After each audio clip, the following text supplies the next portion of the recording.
Hi, everybody. Okay, if we're all ready.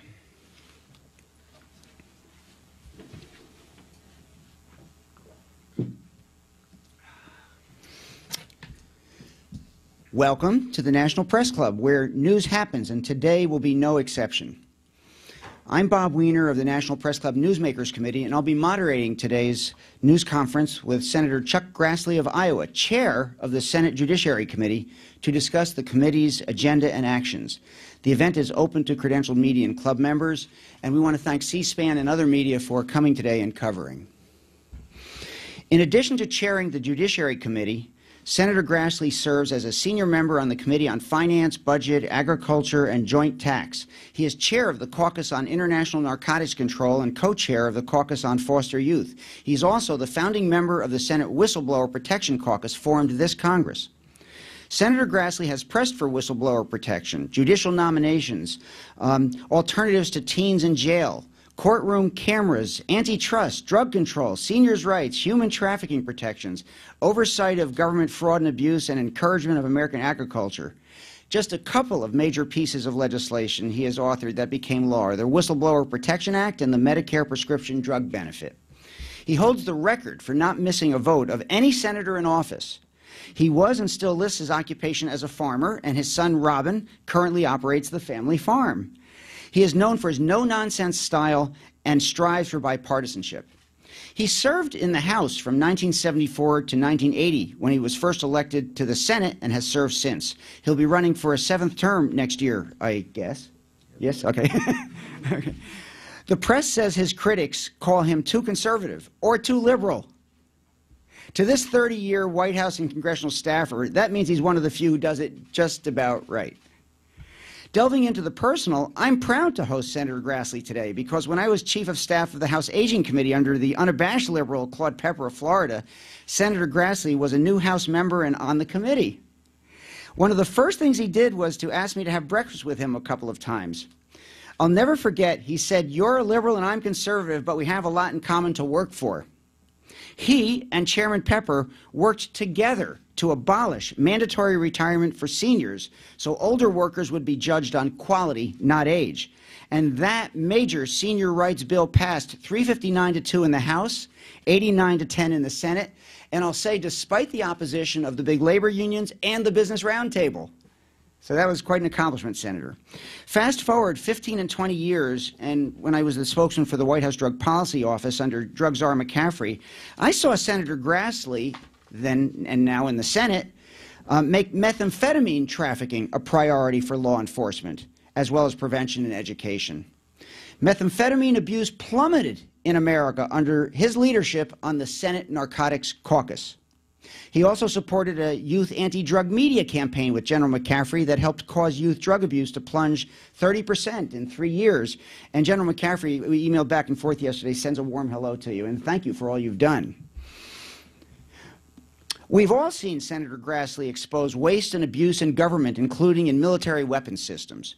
It's nonpartisan oversight at its best. And he's going and going and going. We both run. A few years ago, we were at the Capitol Challenge 3 Mile, and I said, "You know that running increases your lifespan by 10 years. He joked back, "Well, I've already got that."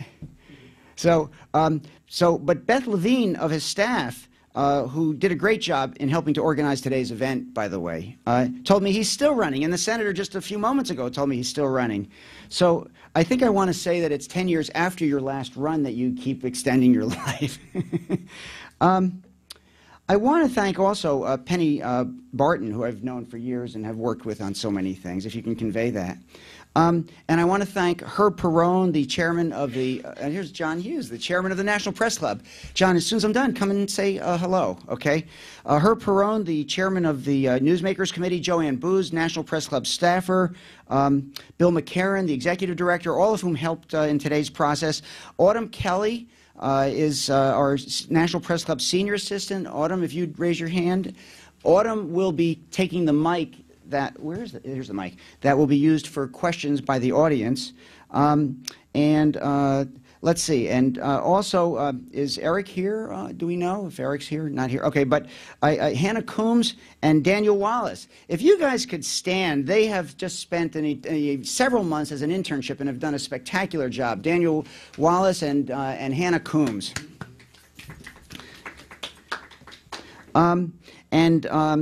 Is Tony here? No, okay. All right. As the senator knows, my wife, Dr. Patricia Berg, if you'd raise your hand, Pat, is of George Washington University Medical Center, is from Owine, Iowa.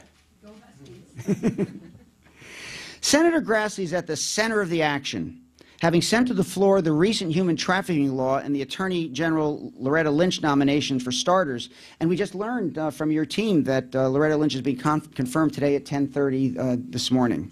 Sworn in. That's right.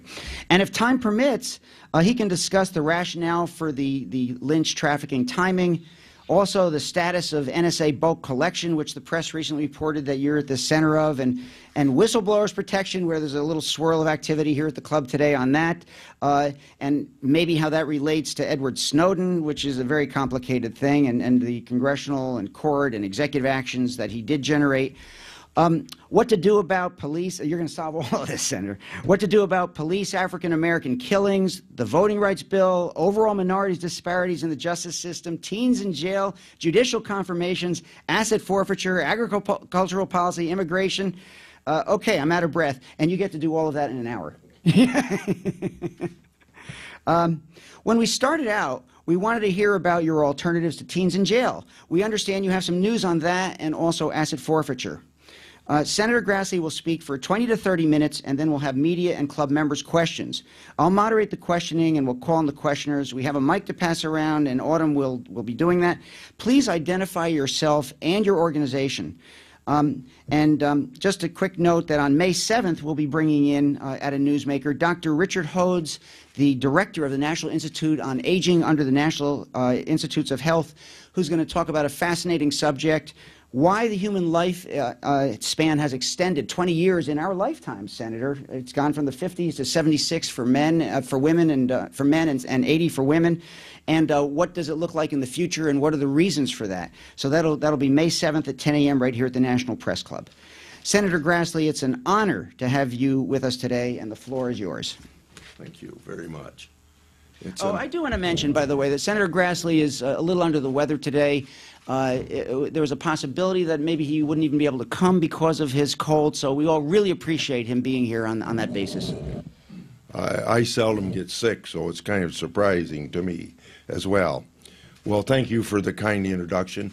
Good morning, everybody, and glad to meet you again, Pat, and be reminded you're from Owine, Iowa. As most of you know, I became chairman of the Senate Judiciary Committee in January. Pundits made a big deal out of the fact that I'm the first non-lawyer in the history of the Senate to be chairman of that committee. I'd like to think of the fact that I'm a non-lawyer, that's a way to inject a little bit of Iowa common sense into the chairmanship. What most people don't realize is that the Judiciary Committee is the one committee I've served on continuously since I've been elected to the Senate. Many committees dive deep into a narrow set of issues that are important, of course, but not always on the forefront of the minds of all Americans. By contrast, the Judiciary Committee has jurisdiction over a broad set of issues that are often fundamental to our national identity, issues that are sewn into the great and diverse fabric of American democracy and our culture. As a result, many of the topics we debate invoke deeply held and passionate views. The committee oversees a judicial system that seeks justice for both the injured and the accused. It upholds America's reputation as a welcoming mat to the world by ensuring our immigration system is inviting to legal immigrants who share our love of freedom and respect for the rule of law. It fosters ingenuity and innovations that grow our economy and improve our quality by deciding the rights of intellectual property. And the committee holds the key to the Constitution, the document that is a blueprint for a thriving democracy and is a guardian of our individual rights and our liberties. The founding charter of freedom helps guide America through our darkest hours and paves the way to our most triumphant achievements. And arguably, quite like nothing else, our Constitution, promise of justice and equal rights under the law, offers hope for the victims of injustice in our society. As chairman of the Judiciary Committee, I believe our panel bears a unique responsibility to uphold that promise for all Americans, for Americans struggling on the downside of advantage, for troubled youth who wonder if the struggle to climb America's ladder of opportunity and to stay on the right side of the law is even worth it, for the innocent victims of asset forfeiture who see the government as a great big Goliath, for the poor defendants wondering if they truly have a chance when they appear before the courts. I see my chairmanship as an opportunity to help secure America's blessings of freedom and liberty, because the words "we the people" applies to all Americans. I can't think of a better platform to embrace and expand opportunities for victims of injustice than from a seat on the Senate Judiciary Committee. I plan to make the most use of the next 2 years of the 114th Congress to make a difference in the lives of Americans. Let's start with the youngest of those facing the criminal justice system. The Juvenile Justice and Delinquency Prevention Act was originally enacted in 1974. And while it's been reauthorized several times since then and has received funding through the appropriations process, it's not really been revisited and updated since 2002. This is a program that not only helps prevent at-risk youth from entering the criminal justice system, but also one that helps rehabilitate minors already in that system. I'm leading a reauthorization effort in a bipartisan way with Senator Whitehouse of Rhode Island. We introduced a bill last Congress to establish a starting point for negotiations in this new Congress. Just last week, we held a hearing in the Judiciary Committee to focus on fixing issues within the Juvenile Justice Grant Program that whistleblowers had brought to my attention. The whistleblowers testified to widespread mismanagement and failures in the grant program. They cited instances of fraud and as well neglect of core grant requirements for these taxpayers-funded programs. The Justice Department's negligence relates to implementation of 4 criteria states must meet in order to receive funds. According to these whistleblowers, there are a few states that meet all of the grant eligibility criteria, but the Office of Justice Program, which administers the program, turns its head the other way when states aren't in compliance. Worse yet then, states know about this blanket amnesty, so apparently they didn't even try to follow the law. After I wrote 4 letters on this issue, the Justice Department finally owned up to some of these problems. They admitted to having a policy in place way back since 1997 that allowed states to obtain federal funds in violation of the law, and they have assured me that they will end this practice. However, other issues remain, so we're going to start righting these wrongs this week. Senator Whitehouse and I plan to introduce the Juvenile Justice and Delinquency Prevention Act reauthorization this week Our bill will respond to issues highlighted by whistleblowers at last week's hearing by increasing accountability and oversight in the office's administration of the law. The bill also seeks to improve the treatment of youth under the Act by bolstering its core protections, improving conditions for detained juveniles, and incorporating new science on adolescent development. We're also looking to update the protections and programs already established by law and authorize funding for a 5-year period of time. Another reform area that's been in the press, both nationally and in my home state of Iowa through the writing of the Des Moines Register, is asset forfeiture.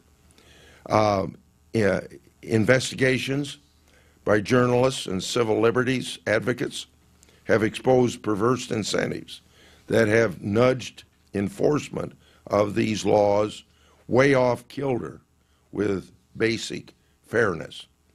These laws are important crime-fighting tools that enable law enforcement to seize cash or property that's considered linked to illicit activity. The theory behind the system is to choke off the funding stream used to bankroll criminal ventures, and that could be drugs, human trafficking, money laundering, among other things. I agree that it's a worthy and important public policy to help thwart this crime this way. However, it seems that sometimes this tool is increasingly being used as a funding source for the government with thin regard of people's civil rights. I'm working to draft bipartisan reform to fix the flaws. For starters, the direct quid pro quo between asset forfeiture and funding should be eliminated. A law enforcement agency's operation shouldn't be funded based upon assets they seize. In addition, real procedural reforms must be enacted for people whose assets are seized, including prompt timelines for government action and the ability to challenge the seizure promptly before a judge. And individuals who cannot afford a lawyer to guide them through the system should be provided one.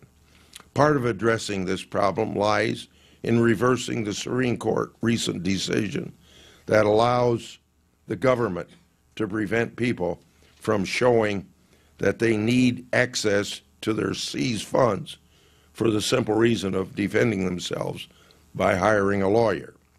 We also need to codify changes in the use of the program in structuring cases where small business owners, like one that got national attention, Iowa's Carol Hinders, getting unfairly caught up in forfeiture for depositing money in the bank without indication of any underlying crime.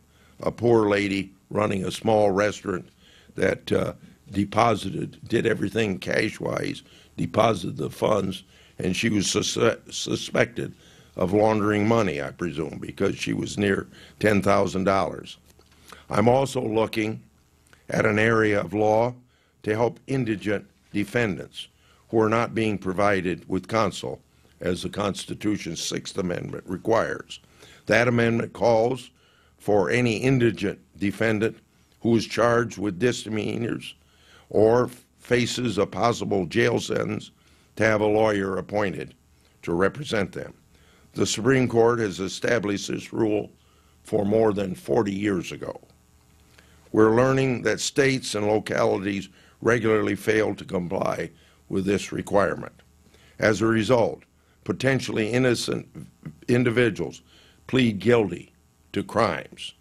They also then accrue a criminal record, which causes them adverse consequences, including difficulty finding a job and greater criminal history that would be considered in any future sentencing determination. Some misdemeanors are treated as felonies in the legal system if a person becomes a repeat misdemeanor offender. If some of those earlier misdemeanor convictions were uncounseled, then someone might be convicted of a felony who did not actually commit a felony. The committee will convene a hearing in the upcoming weeks to explore this problem and look at potential solutions. Along those same lines, let me explain another issue that we're working to address. We're seeing studies that show 32% of American adults have criminal records if arrest records are included in that figure. That means a lot of innocent people are often put in unfair situations. That's because those records are sent to the federal government for inclusion in a database and searched during background checks.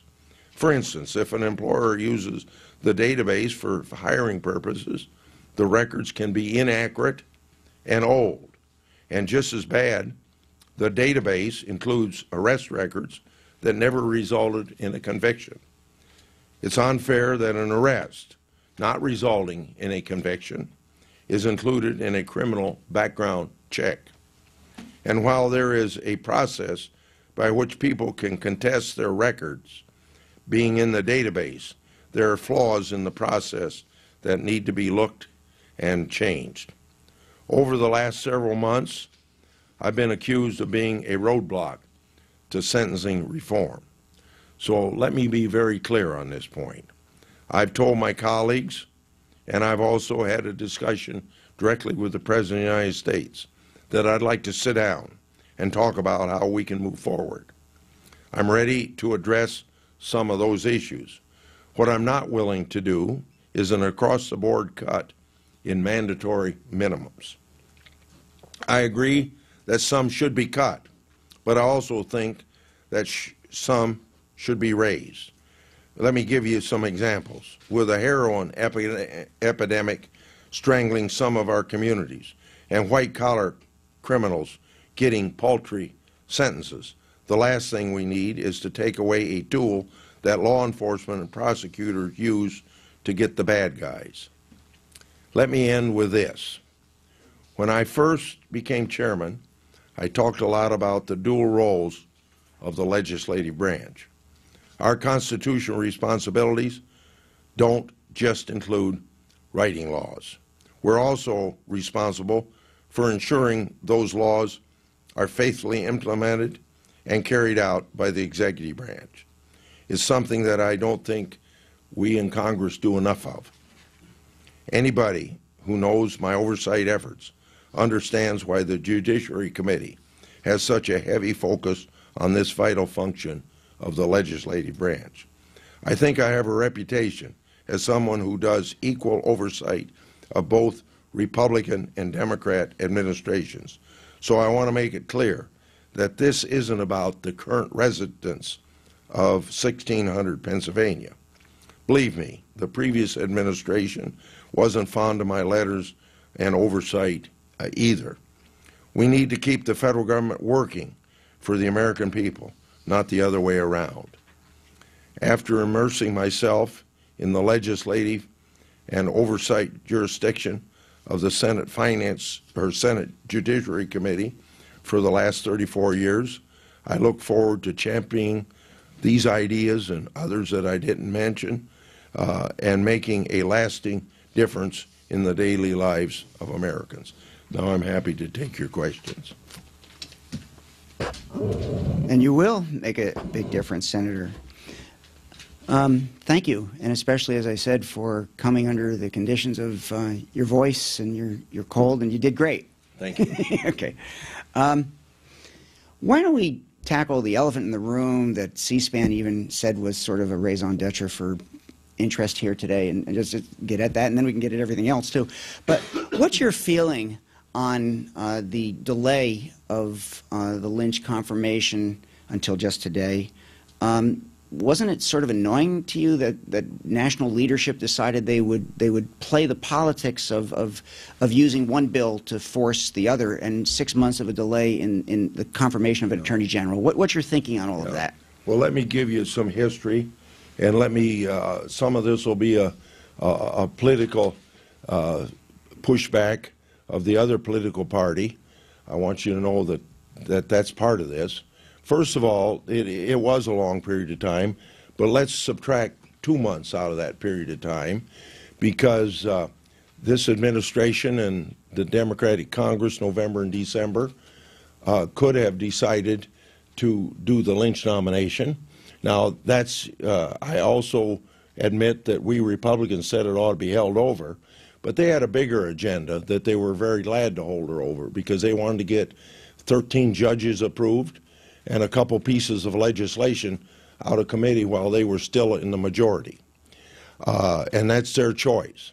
But I don't think Republicans should be blamed for those first 2 months, because they could have got the job done, because there's no way you could have filibustered it with the nuclear option. Then let's go to my role taking over committee chairman. We would have her nomination up for consideration a second time, because all these nominations go back to the House, or to the White House. They come back up. So Senator Leahy asked me when we were going to have a hearing. I said on January 27th. We had our hearing on January 27th. I said we're going to be put on the agenda just as soon as all the written responses to our questions come back. And that was, I forget just which week that was, but then there was a week of congressional recess that came in between. But I said just as soon as we get back from that recess, we're going to vote her out of committee. So we did that. So I think I kept my promise to the Democrat leadership of the Judiciary Committee that we were going to move her when I said we were going to move her. Then it gets out to the floor of the Senate, and at that particular point, it's not Chuck Grassley decides when the agenda comes up, it's somebody else. And I accept the majority leader's decision on when things are going to come up. I could object to it, but he's still going to decide when they come up. So he decided that it was going to come up immediately after the human trafficking bill came up. Okay, the human trafficking bill got out of committee 19-0, but then the Democrats decided to filibuster a bill that came out 19-0.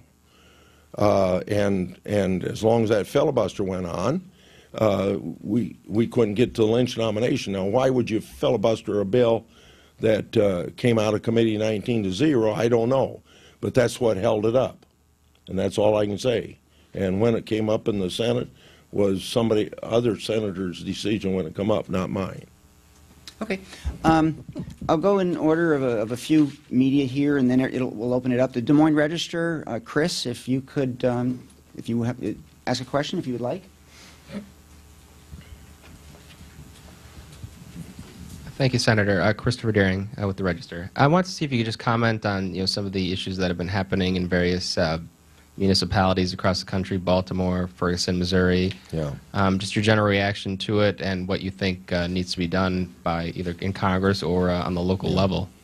At this point, I don't have a very specific answer for you except to tell you that we're taking a look at it and see what would be appropriate. I'm not one of these people that would like to federalize everything. I would also use it as an example of what's wrong with people that are in law enforcement. Most of them highly trained, you know, and it seems to me that common sense doesn't prevail in some instances. But I'm not the guy that's facing some violent person or to know whether that person's violent or not. And so I hate to second guess what people I expect to protect me might be doing something right or wrong. But we're going to have some discussion at the staff level and see whether or not anything needs to be done, and maybe you can ask me in a month or two and I'll be glad to respond to your question more appropriately. And it may be that we'll decide not to do anything, but I can't say anything beyond that right now. You can't go into like some of the things you might be looking at that you're at least in the early stages of contemplating? Whether to federalize, to give a presumption when a a minority is killed by policemen, that should institute a federal intervention. Okay. Interesting answer. Okay, why don't we go to Bloomberg? We knew you were here. Bloomberg's still here? Yeah. You have a question? Bloomberg, Senator, can you talk about any plans to? I'm sorry. Can you talk about any plans to reintroduce the political intelligence disclosure bill? You offered it as an amendment to the Stock Act a few years ago. It was added in the Senate and then taken out of the final bill. And where is that right now? Well, I still have conversations with Congressman Slaughter on that. I think she's introduced a bill in the House of Representatives. I didn't introduce a bill originally. It was an amendment to another bill, so I don't think I have to introduce a bill to show my interest in it. But I think those people that are involved in political intelligence have got a lot smarter now. And that doesn't mean that you don't need some legislation, but I think it's much more difficult to sort out what they're doing. It was very obvious when I got the amendment through the United States Senate. Now, you mean it's more complicated to try and come up with legislation that would actually solve the problem? Yeah, well, not only that, but, you know, a lot of things get done in Congress, particularly on oversight, and this is an oversight, when you've got a good working relationship between journalism and those of us in office. That really helps to get things done, because it was highlighted quite a bit, and it wasn't difficult to sell that transparency ought to be involved here, because transparency brings accountability, see? And it's not quite as obvious now as it was then. Yes. Okay, why don't we go to the Washington Times? I know you were here earlier. Okay, Washington Times? We'll get Omaha, don't worry. Oh, absolutely. Yeah, that's okay. Next. Hi, Senator. Just bouncing off what you said a couple of minutes ago, you said you were, your preliminary stages of deciding whether to federalize, whether, when a minority is killed by policemen, whether that should institute a federal interaction. Are you suggesting that we should do away with internal police investigations, that those can't be trusted? Because that's what I hear a lot on the streets. Yeah. Well, my answer was just some of the things that's been thrown out there for consideration. And I don't think that I would do away with internal investigations as long as there's a role of oversight for the Justice Department.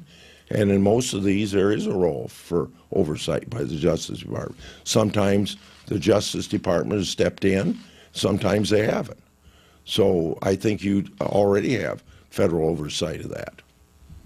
Yes, I do agree that you see the Department of Justice jumping in various spots across America. Something else that we also see is that there's a friction now between police and the Department of Justice, especially after comments that Eric Holder had made regarding Ferguson. I've heard this from the president of the Federal Law Enforcement Officers Association as well.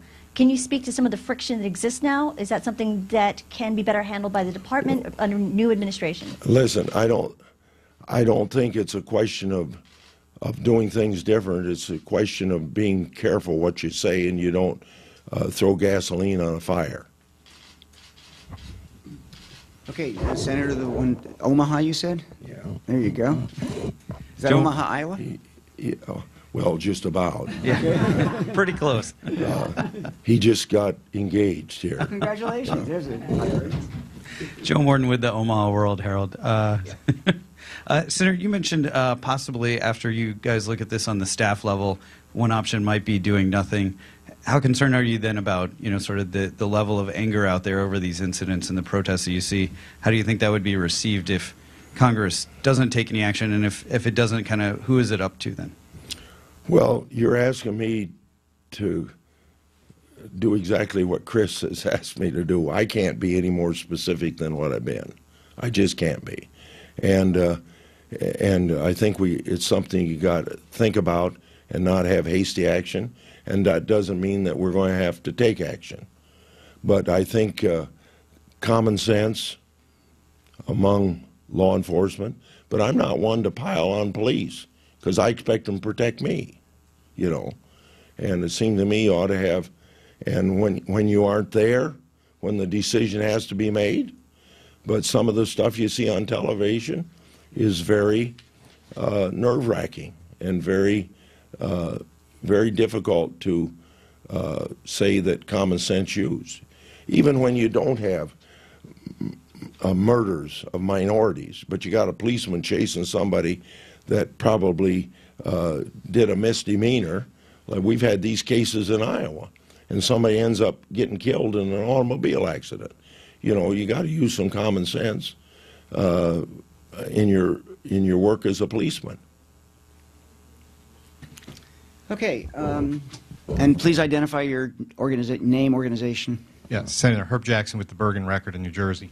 We mentioned the Stock Act a little while ago. There was another part of that the Senate passed, which was to reinstitute parts of the honest services fraud that had been overturned by Skilling, and the House took that out at the last minute.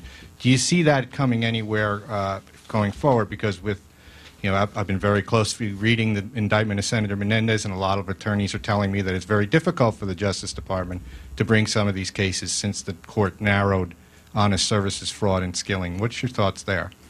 Well, I think I spoke to it in my opening remarks about white-collar crime as being soft-pedaled, and some of the inequity in sentencing comes from the fact that judges have tended to treat white-collar crime different than other crimes, and that's an area we're looking at for to make sure that that there's more equity in that area, and that's one of the areas I'm suggesting maybe we need an increase in mandatory minimums. Yes. Yes, hi. Dave Kittros with LRP Publications. I was wondering, do you believe that with the passage of the Whistleblower Protection Act, there's enough legislation now on the books to adequately address those kinds of issues, as long as implementation is done correctly, or do you believe that additional legislation is needed to help protect government whistleblowers? I would not rule out additional legislation. If you ask me what I had in mind, I go back then to, I think, carrying out the spirit of the laws we already have. And it's pretty much like I told people in Judiciary Committee last week. I said, you know, perfect example. We had 2 whistleblowers testifying. And are they going to be punished for testifying? One of them is still in her position, but nothing to do. I said to the Assistant Attorney General, this is exactly what's wrong. I said, it reminds me of Ernie Fitzgerald, the grandfather of all whistleblowers. You know, the wheels came off the C-5A, and he was testifying before Congress in the Nixon administration. And Nixon didn't like it. He said, fire the SOB. You know, then he got fired. And 12 years in the courts getting his job back. And then when he got his job back, he was up in the attic of the Pentagon, you know. And just last week, there's an example of somebody, I think with the VA, but the agency doesn't matter, is moved from their own office to a closet. You know, the message out there is there's a great deal of peer pressure to go along. Don't make our organization look bad. All contrary to the principles involved in the Whistleblower Protection Act. You know, and worse yet, I've asked every president of the United States ought to have a Rose Garden ceremony honoring whistleblowers. And, you know, from the top of government to the bottom, that whistleblowers is legitimate. And a Republican president said, well, if we did that, we'd have 3,000 whistleblowers come out of the woodwork. Well, that's exactly what you want. As I was telling the Assistant Attorney General, you know, you got all these employees. You can't know what's going on. And if you got somebody telling you something's wrong, you ought to do something about it. And if you don't do something about it, then they come to us. And then they get punished for coming to us in violation of the law, even in violation of a specific law that says you don't get punished for testifying before Congress or contacting it. And I said, we all work for the same taxpayer, you know. So I don't think you need any more law. I wouldn't, you know, there's some court decisions that maybe you got to override the court decision. That's bad. But you've got to have people that are in the bureaucracy just do their job. And their job is, if something isn't right, change it. But whistleblowers are patriotic people. They just want the government to do what's right and what the law requires and how the money should be spent. Let me jump back in for a second, because it begs another elephant in the room, if you don't mind discussing it. Edward Snowden considers himself a whistleblower. He considers himself patriotic. He says he went through the process and he knew that he would be prosecuted, so he felt, he says, and those who write about him say, that he couldn't do it any other way. And as a result of what he did, Congress and the courts and even the White House have made significant changes in bulk collection, although that legislation is still pending in terms of actually accepting or rejecting it. And the White House, many in the White House press corps feel that it's not a matter of which one of the arguments that's used. It's not the substance of the calls, it's the listing of the people in the calls, your friends, your sources, that are actually the problem in the bulk collection. So there's that side of the argument. So because Edward Snowden broke the law,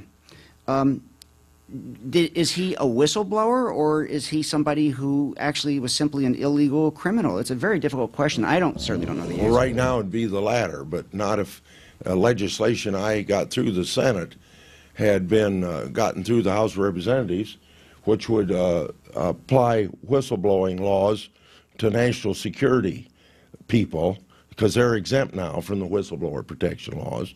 Then that would have taken care of it, and he could have gone the whistleblower route. But when he didn't have that, he did violate the law, and you suffer the consequences when you violate the law. Interesting. Okay. Hi, Lynn Stanton from TR Daily. What are the prospects for getting legislation passed to address patent litigation abuse, and do you see it going sort of a two-prong attack, dealing with demand letters and the more, the actual post-filing kinds of issues? Well, it'll be more comprehensive than just dealing with demand letters, and we're getting close to a final agreement, and maybe in 2 or 3 weeks we'll be introducing a bill, maybe before that, and it'll be pretty comprehensive, but it will not be like the House bill. It'll have some of the House provisions in it, but for instance, on fee shifting, there won't be a presumption in fee shifting, and probably less strict on pleading and discovery. Demand letters, it may be about the same in the case of demand letters, because that's a little less controversial, you know. But to be specific, the most important thing is you ought to know who's suing you, and you need to know how your patent's being violated. See. Great. Let's go right to the front row. Autumn, swing back around.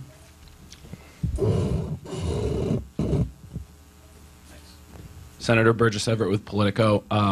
Your leadership introduced this Patriot Act reauthorization last week for 5.5 years. There's been some questions on whether this straight, no changes, no added safeguards could pass the Senate. Will you put an alternative through your committee at this point? I know you were talking to some of the Intel leaders, and I'm wondering if there's been any progress in that direction. I'd probably give you the same answer I gave you last week if you asked me the same question.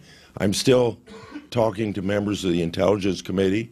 You know, for a long period of time, my staff and I were talking to the House, and senators were involved in those negotiations. I decided not to go along with what the House has put in, and maybe the House was going to drop that bill last week, and they didn't drop it. Maybe they're having second thoughts. So I think I'd have to say it's pretty much in flux at this point. But I'm still seeing what we can do with a compromise between Judiciary and and intelligence. Yeah. Both. Either order. Hi there, J.C. Derrick with World Magazine. Two-part question on the same issue. Number one would be, can you talk about the prospects for possible immigration bills that may be coming through? And then part two would be, in your prepared remarks, you talked about several other issues besides immigration. Is it fair to say that those issues would take a higher priority than immigration bills? Yeah. Well, you know how it is in the United States Senate. Getting a bipartisan bill's pretty important. And so on all the other issues you're talking about, we're trying to take off from where we left off last year, things that didn't get done last year, and moving along that line. Patent trolling is a perfect example. Juvenile justice reform's another example. But I didn't make it very clear in my opening remarks, but I did say almost from January that I was going to wait for the House to pass a bill. Let me explain why. It's a matter of efficiency. I shouldn't say pass a bill or bills, because they are going to pass separate bills. I don't mean to pass every one of their bills. They could pass one bill and it would trigger us maybe doing something. But we worked for 3 months on that 2 years ago, and then the House didn't do anything. So I figured I want to use my time and the committee's time where we can accomplish something. And rather than spending 3 or 4 months on immigration and then have it die in the House, I want to know that the House is going to act. And I think the House, if they get it done before Labor Day, I think the House might act. But there is some feeling around town now that the House may not do anything. Well, then you could understand I'd be spent a lot of time that can be spent on things that we can get product to the President. And probably the President can sign that product. Hi, Senator Todd Ruger with CQ Roll Call.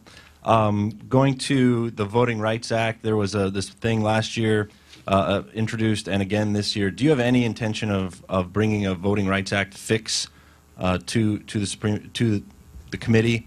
And then also, now that you've got control of both houses, what about cameras in the Supreme Court, as that's kind of gotten to be a It depends on what you want to fix. If you want to fix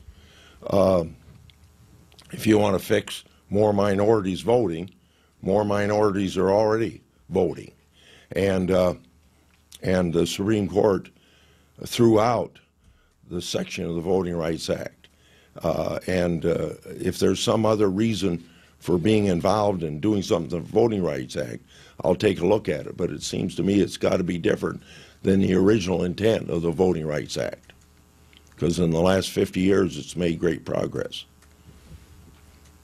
And what about Supreme Court cameras in the courtroom? Oh, I'm sorry. I guess I didn't hear that. Oh, sure. Well, let's hope that the Durbin-Grassley bill or the Grassley-Durbin bill will get passed. I'm a firm believer in it.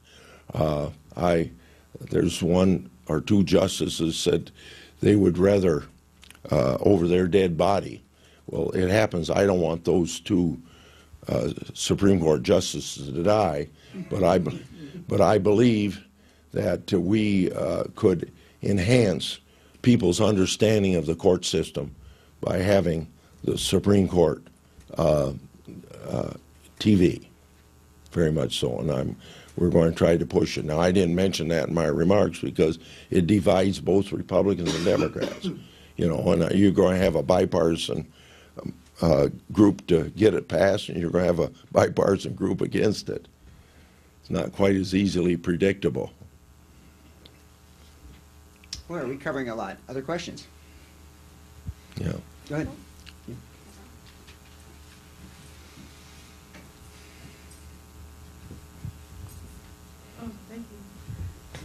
Senator Grassley, I thank you for being here, and I have a question regarding Whistleblower Protection Act. I had lobbied Congress with Tom Devine. Oh, my name is Jane Rosen. I'm a freelance scientist, freelance journalist / scientist. But I had lobbied Congress with Tom Devine and Gap when we were working for the federal legislation on whistleblowers. One of the issues that came up, and I applaud you with your recent investigation with New York University. Private universities are recipients of a huge amount of federal tax dollars, yet at the private university level, R01 grant recipients who blow the whistle are not protected. And so I myself, amongst another group of scientists I lobby Congress with, we were disenfranchised, we lost our careers, we lost our jobs. The government put, in today's dollars, at least $400,000 into training me. And because I stood up for waste, fraud, and abuse, and duplicity in the grants, and fabrication, falsification of data, and all that, we lose our careers. There's nowhere to go in the private sector. So I was just Please wondering, ask your question, though. can you tell us if there's any hope for translating whistleblower protection at the private university level where federal tax dollars are involved? Well, we've done that a lot of times with the private sector, whether it's nonprofit or for-profit, wouldn't make much difference. We have legislation, it's not general legislation, because if we had general legislation, you'd be affected. But a lot of times we get legislation passed, say Wall Street reform, you know, where whistleblowers get protection. So I'd be willing to look at that. You bet. Thank you. Okay. Other questions? Hands raised. And identify media and club members, please, for questions. Great. Hi, I'm Celia Wexler. I'm with the Union of Concerned Scientists. And I do have another whistleblower question, which is, as you know, the military whistleblower system is not as strong as it should be. There are some efforts by Senator Boxer right now to strengthen that system. And as you know, it would affect the Public Health Service employees, including scientists, and also NOAA employees. And I wondered if you considered supporting efforts this year to strengthen the Military Whistleblower Protection Act. I'll be glad to look at it, but I wonder if you can be any more specific than a member of the uniformed military has a right under law already to talk to a congressman if they want to. You know, can you do better than that? And obviously Senator Boxer's probably got a way to do it, but I can't speak to her specific. But again, I think you get back to something that are you going to accomplish something by passing more law? It's to get these laws carried out the way that we intended for them to be carried out. Okay. Other questions? Hands raised? Okay. Yes, very quick one. I was just wondering, President Obama renominated Carol Waller Pope to be head of the Federal Labor Relations Authority. And I was just wondering, I believe that your committee looks at that. Is there any schedule for, I mean, she's been chairman, I think, you know, head of the authority for a number of years. Is her is her confirmation on the schedule at this point? We were going to have a hearing next week, but I don't know whether she's on that. We usually have 4 or 5 at one time.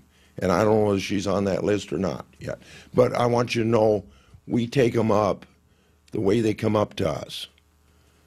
Particularly that's true of judges, you know, as an example. So the priorities set by what we receive from the White House. Hi, Senator. Todd Ruger with CQ Roll Call again. You've been getting a lot of heat from the Democrats about the pace of judicial nominations this year. What is your plan for judicial nominations the rest of this year, and how fast you plan on getting them to the trying to get them to the floor? This year, there's no change. But I suppose come July of 2016, probably there will be cutoff of not approving any after July, or for sure after the August break next year, because that's just kind of tradition, that you allow those judges to be filled by a new president. Now, were you asking just judicial nominations? Yeah, I mean, Democrats have said that we've only done 2 this year, and by, you know, we'll see. In 2007 they were 15. You know, the numbers game that you guys do back and forth all the time. But just in terms of pace up into that point next year, how many do you expect to do every week, or do you plan to do them every week, or how are you going to handle it? Oh, well, we're going to handle them on the same basis we have handled them, and But one thing you want to remember, that, and this gets back to the question he asked me, number one, and the answer I gave there, they decided that they were going to get those judges approved November and December, and they did get them approved. Normal process, those would have carried over till gone back to the White House and carried over, and we would have been voting on them this year, and they would have been approved by now. So they are not given. They changed the rules after election that generally judges don't get approved at that point. They go over to the new Congress. And so I kind of resent the fact that they're saying that we don't vote out the number of judges that they did. If you look overall, just a few over 300 judges have been approved by Republicans or by under this president. Only 2 have been disapproved. And so you're in a situation where compared to what Bush had approved at this time, 270 some, as an example. So I think the numbers that we can talk about are very positive. Okay, we're in the back again. Hi, I just had a follow-up question. Oh, just going back one more time to where you're just thinking, you're in the process of thinking about how to deal with minorities being killed by policemen. There are a lot of minorities killed by policemen. I live in Baltimore. There's plenty of officer-involved situations. So I'm wondering if DOJ might struggle with that type of a large-scale undertaking. What was the question? Would DOJ hold the microphone? Would DOJ struggle with the undertaking of a large number of killings? Is that your question? Right, because there are large numbers. Well, you're talking about 6 or 7 different states in the last 8 months. Well, Justice Department has the legal authority to do it, and they have the responsibility to do it if they feel a federal law is, and they can investigate. And they've already decided to get involved in some, and some they decide not to get involved in. In fact, I made application to the Justice Department for a lawyer for the Ellingson family in Des Moines, who are not minority, but their son was drowned when he was arrested on Lake of the Ozarks, and he wasn't properly tied into his life jacket, and he drowned. And they would like to have a federal investigation, and I can't make the decision for the Attorney General, and it's a lawful decision he's going to have to make. But I've been involved in promoting the federal investigations if it needs to be done.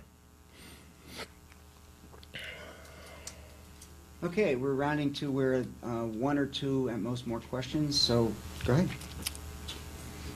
Senator, I also wanted to follow up on sentencing reform. As you know, Senators Booker and Rand Paul are pushing very hard for that issue, and their argument is that the United States leads the country in people in prison, and that a lot of people are in there for nonviolent offenses.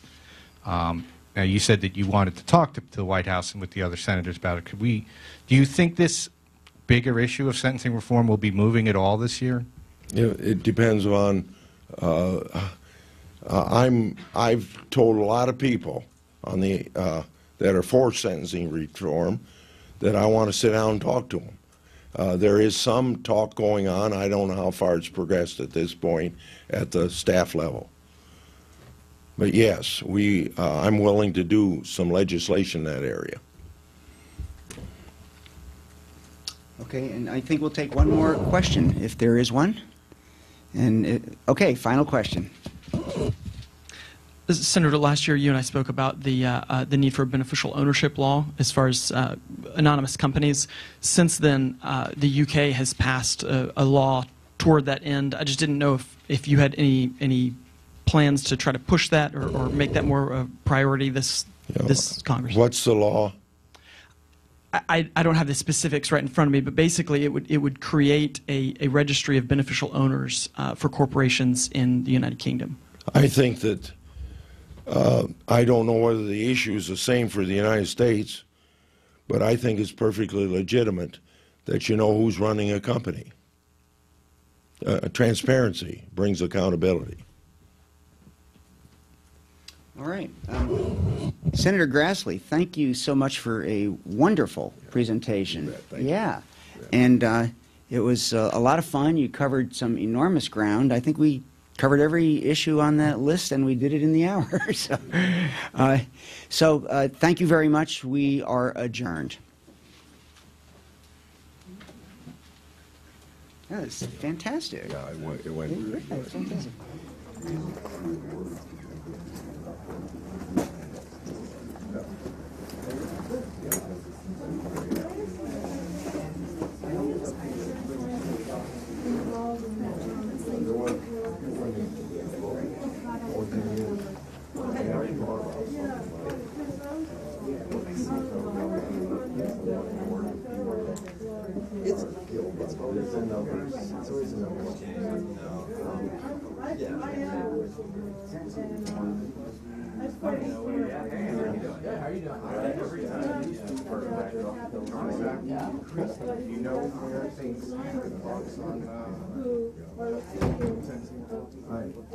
I'm sure there are many costs in staff.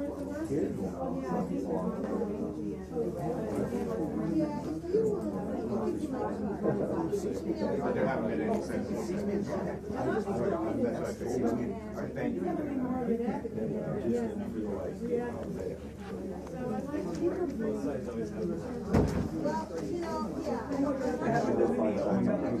I don't know if they have wireless here or not. Right. Are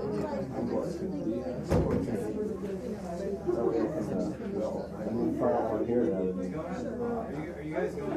I know what you're talking about. You guys go back 5 years. I go to bed at 9 and get up at 4. But I don't have teams to run.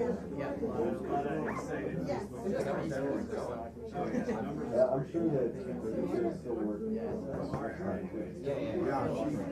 She was good. She went to the jail. But she still got her job.